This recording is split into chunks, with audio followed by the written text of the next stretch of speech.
So, what are the top obstacles contractors have in closing a contract with a client?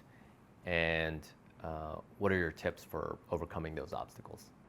So I'm going to talk about the homeowner as the client. There's difference if, like you were taught, if your client is a builder who's more knowledgeable, but we'll take the homeowner. So the first thing that you start closing way before you're closing, you're kind of closing when you first meet them. Okay? So I always like to assume that the homeowner is going to talk to three contractors. I'm one of them. Okay? My goal from the beginning interaction is to establish trust with them.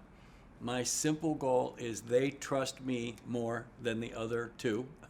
So there's a preference to, I hope this person doesn't cost too much more, or I really want to use this person. Okay? Just because I can tell how they handle themselves, their knowledge, and their concern to make sure that we've made the right choice. So that's the first step. The second step is simply confidence. When I see people who don't close, they literally walk in expecting that they're not going to make the sale. And so if you don't have that in your heart, everyone can read it. You read it. The customer reads it. You need to believe that you're the right choice. Right? And then the third one is every sales interaction to me is even if you lose a sale, it should be a win because you learned something from it. Every sales interaction I view as, at worst, is a research call that taught me what do I need to do better next time. Okay? And if you cost more and you need to charge more, then you will learn, like, okay, how do I make it clear that I'm going to cost more? How do I defend that? How do I justify that? Okay, if you just misquoted it, well, you learned from that. And so number one, it's to establish trust going into, the goal is like, if I want this person to do it, this everything, I'm gonna get a better job, make the right decisions, because I really don't, whatever you're selling, the chances are the homeowner is going to do this once or twice in their life. They're not experts, no matter how much they've read on the internet about it. They are looking for the person that is going to be the best partner with them, to help them, someone to guide them.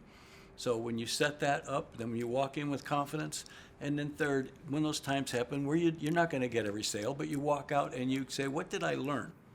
Yeah, that's great advice. I think the trust part is so important for any service Number business. one. Can you think of examples where someone is demonstrating and losing trust? Yes, you can, a couple of things happen. One is they will make a mistake quite frequently, once again, homeowners.